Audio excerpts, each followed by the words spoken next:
Media बंधुओं, आज मैंने बीएसपी के यूपी के सभी 18 मंडलों के मुख्य इंचार्जों तथा 75 जिलों के सभी जिलाध्यक्षों की ये इकट्ठा अति महत्वपूर्ण बैठक बुलाई है। और आज की इस बैठक में प्रत्येक जिलावार व उसके अंतर्गत आने वाली सभी विधानसभा की सीटों की प्रदेश में अगले वर्ष के शुरू में होने वाले विधानसभा चुनाव की पार्टी की तैयारी को लेकर सभी जरूरी पहलुओं पर गहन समीक्षा की जाएगी, जिसके तहत सबसे पहले दिनांक 21 अक्टूबर से प्रदेश की प्रत्येक विधानसभा की सीट में पार्टी के सभी पोलिंग बूथों के पदाधिकारियों की चुनाव की तैयारी को लेकर चल रहे कैडर व सम्मेलनों आदि की प्रगति रिपोर्ट ली जाएगी। रिपोर्ट में जिले की किसी भी विधानसभा की सीट में कमी मिलने पर फिर उसे दूर करने के लिए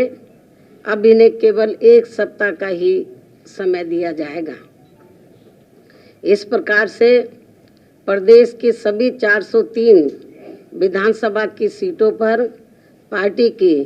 चुनावों की तैयारी को लेकर आज विस्तार से रिपोर्ट ली जाएगी। इसके साथ साथ चुनाव के दौरान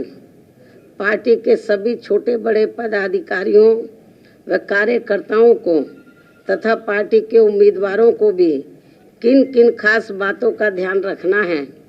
तो उसके बारे में भी आज इनको जरूरी जानकारी दी जाएगी। इसके अलावा पार्टी की कामयाबी के लिए अन्य और भी जरूरी दिशा निर्देश दिए जाएंगे। इस संदर्भ में खासकर विरोधी पार्टियां किस्म किस्म के साम दाम दंड भेद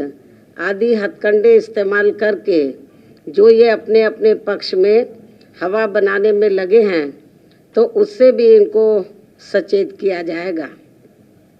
और उनके जवाब व तोड़ में पार्टी के लोगों को अभी से ही चुनाव होने तक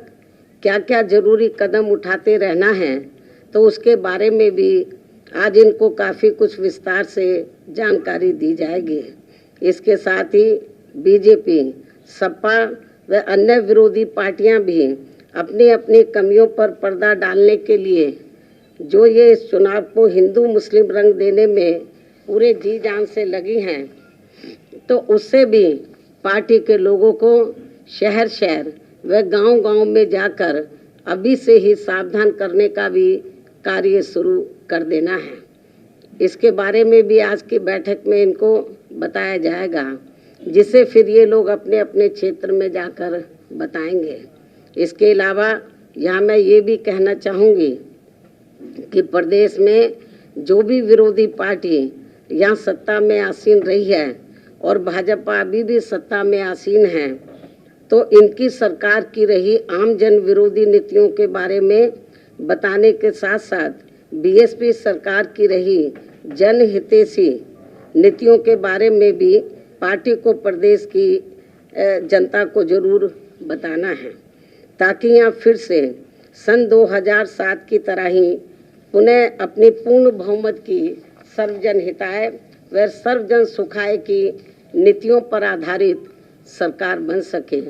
वैसे इस मामले में आप लोगों को ये विदित है कि बीएसपी की चारों रही सरकारों ने प्रदेश में हर मामले में व हर स्तर पर यहाँ अन्याय, अपराध, भय व भ्रष्टाचार मुक्त तथा विकास युक्त वातावरण पैदा करने के साथ साथ विशेषकर कमजोर वर्गों, गरीबों, मजदूरों, बेरोजगारों, किसानों, छोटे व्यापारियों एवं अन्य मेहनतकश लोगों के हितों के लिए भी जो अनेकों ऐतिहासिक व अति महत्वपूर्ण कार्य किए हैं, तो उन्हें प्रदेश की जनता अभी तक भी भूली नहीं है, जिसे खास ध्यान में रखकर ही पार्टी के लोगों को इस चुनाव में वोट मांगना है, ये भी इनको बताया जाएगा। इसके साथ ही यहाँ मेरा ये भी कहना है कि यूपी की जनता ने आज़ादी के बाद यहाँ शुरू में काफ़ी लंबे समय तक कांग्रेस पार्टी व बाद में सपा, बीजेपी एवं बीएसपी आदि का भी शासनकाल देखा है, लेकिन इस मामले में प्रदेश की जनता अपनी पूरी ईमानदारी से ये बताए कि इन सभी पार्टियों के शासनकाल में से किस पार्टी का हर मामले में व हर स्तर पर बेहतरीन शासनकाल रहा है। ये मैं मीडिया के माध्यम से प्रदेश की जनता से पूछना चाहती हूँ। तो फिर प्रदेश की आम जनता एवं दबी जुबान में विरोधी पार्टियों के लोग भी यही कहेंगे कि बीएसपी का ही बेहतरीन शासनकाल रहा है। इसलिए प्रदेश की जनता को अब मेरा यही कहना है कि उन्हें अपने हित व कल्याण को ध्यान में रखकर वे इस चुनाव में किसी भी भावना में न बहकर तथा इनके प्रलोभन भरे चुनावी घोषणा पत्रों आदि के भी बहकावे में न आकर बल्कि बीएसपी के ही रहे बेहतरीन शासनकाल को फिर से यहाँ सत्ता में वापस लाना है, जिसकी इस समय प्रदेश की जनता को काफ़ी सख्त ज़रूरत भी है। इसके अलावा बीजेपी का ये कहना कि इस बार चुनाव में बीजेपी 300 से ज़्यादा सीटें जीतने वाली है,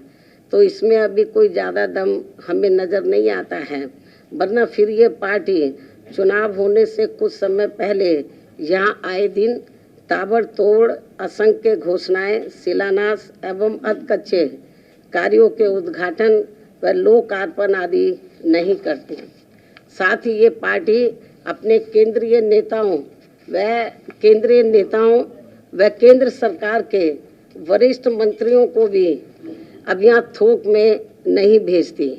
इनके साथ साथ यूपी सरकार के मुख्यमंत्री एवं मंत्रियों व पार्टी के वरिष्ठ नेताओं को भी एक एक जिले में फिर कई बार नहीं जाना पड़ता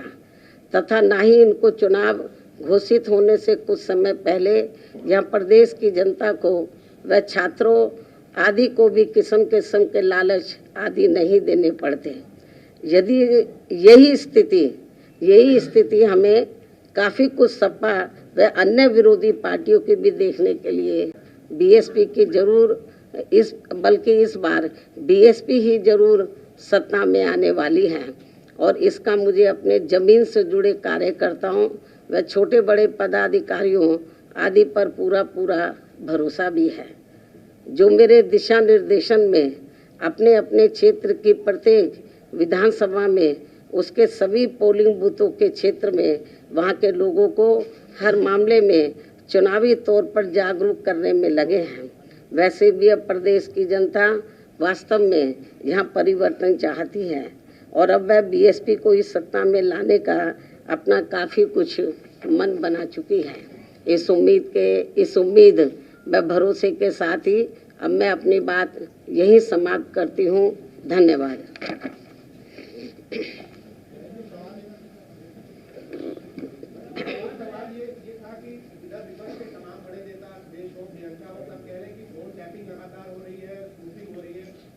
आपको लगता है कि ये सरकार जो भाजपा सरकार अभी है विपक्ष के बड़े नेताओं का जिसमें आरबी तक का शामिल हो उनकी फोन टैपिंग करा रही है या उनके सोशल मीडिया अकाउंट को हैक कर रही है? इसके बारे में मुझे यही कहना है कि जब सेंटर में कांग्रेस पावर में होती है तो कांग्रेस यही काम करती है। अब बीजेपी सेंटर में पावर में, अब बीजेपी भी यही काम कर रही है। तो जब कांग्रेस पावर में होती है तो फिर बीजेपी यही आरोप लगाती है और जब बीजेपी है तो अब दूसरी पार्टी, अब कहाँ तक सच्चाई है ये तो मैं नहीं कह सकती हूँ, लेकिन जब ये आम चर्चा है कि फ़ोन टेपिंग हो रहा तो हो सकता है इसमें सच्चाई हो।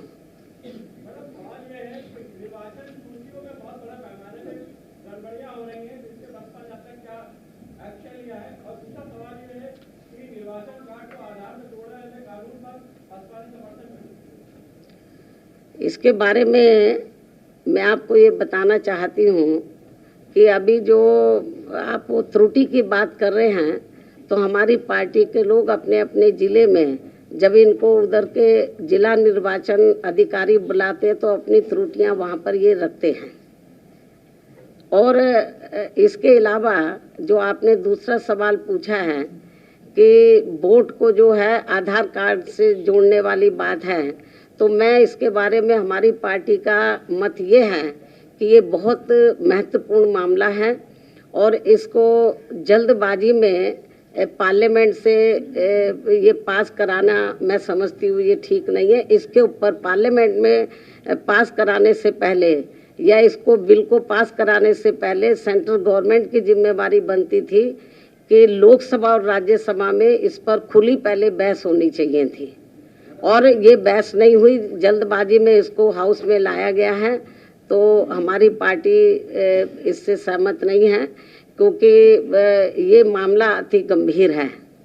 बहन जी, अयोध्या में अफसर और नेताओं की जमीन खरीदने के मामले में योगी सरकार ने संज्ञान लिया है। खबरें हैं कि बहुत सारे नेताओं और अफसरों ने वहां पर जमीन खरीदी है राम मंदिर निर्माण से पहले और इसकी जांच कराने के लिए योगी सरकार ने कहा है। तो क्या राम मंदिर निर्माण से पहले वहां पर जो जमीनों को लेकर के एक बड़ा विवाद था, बड़ा प्रश्न था, वो घटना कैसे देखती हैं आप? क्या सच्चाई दिखती है आपको? ये मैंने मीडिया के माध्यम से मुझे भी जानकारी मिली है। ये मामला अति गंभीर है और इस मामले की उच्च स्तरीय जांच होनी चाहिए और हमारी पार्टी तो ये चाहेगी कि माननीय सुप्रीम कोर्ट इसमें दखल दे तो ज़्यादा बेहतर होगा। और यदि ऐसा कुछ हुआ है तो मेरे ख्याल स्टेट गवर्नमेंट को इसको गंभीरता से लेना चाहिए और सेंटर को भी इस मामले में दखल देकर स्टेट गवर्नमेंट को उनको निर्देशित करना चाहिए कि यदि कुछ ऐसा हुआ है तो जो भी कुछ ज़मीन वगैरह उन्होंने खरीद फरोख्त की है तो वो रद्द होनी चाहिए। मामला चल रहा है, काफी दिनों से वो लोग धरने पर बैठे हैं जो गार्डन में कई मेहनत से उस पर आपकी पार्टी का क्या दोबारा रिपीट करो। 69,000 शिक्षक भर्ती मामला चल रहा है, उनका कहना है कि घोटाला हुआ है, बहुत बड़ा घोटाला है और इसको लेकर काफी दिनों से वो जो है धरने पर बैठे हैं, लगातार जो है भाजपा कार्यालय में प्रदर्शन करते हैं, कई जगह कर चुके हैं। इसके बारे में मैं कई बार आपको बता चुकी हूँ, फिर मैं बताना चाह रही हूँ कि उनका जो आरोप है तो वो जो आरोप लगा रहे तो हो सकता है उसमें सच्चाई हो, तो इस मामले की जांच होनी चाहिए और उनकी जो शिकायतें हैं स्टेट गवर्नमेंट को चाहिए उसको दूर करना चाहिए। लड़की की शादी की उम्र 21 साल सरकार करने जा रही है। बहन जी, छोटे दल उनके साथ आ रहे हैं, यहाँ तक बीएसपी के भी बहुत सारे विधायक सपा में जा चुके हैं। सपा का कहना है कि ये नई हवा सपा के साथ है। जाएगा जो मैदान में जो इधर उधर घूम रहे हैं उनको घबराहट है, उनको बड़ी घबराहट हो रही है, पता नहीं वो पावर में आए ना आए। बीजेपी को भी हो रही है, सपा भी सोच रही है, तो इसलिए ये बेचारे मारे मारे घूम रहे हैं।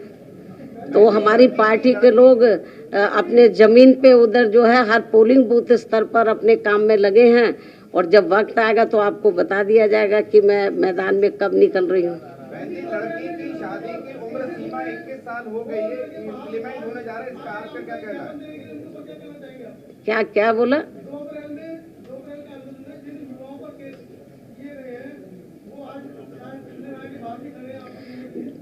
देखो, इस संबंध में मैंने एक बार नहीं कई बार तो स्टेट गवर्नमेंट को आगाह किया है और प्रेस में भी मैंने बोला है कि उनके मामले ख़त्म होने चाहिए और उन्होंने कोई किसी के साथ अन्याय अत्याचार नहीं किया था। अपने वो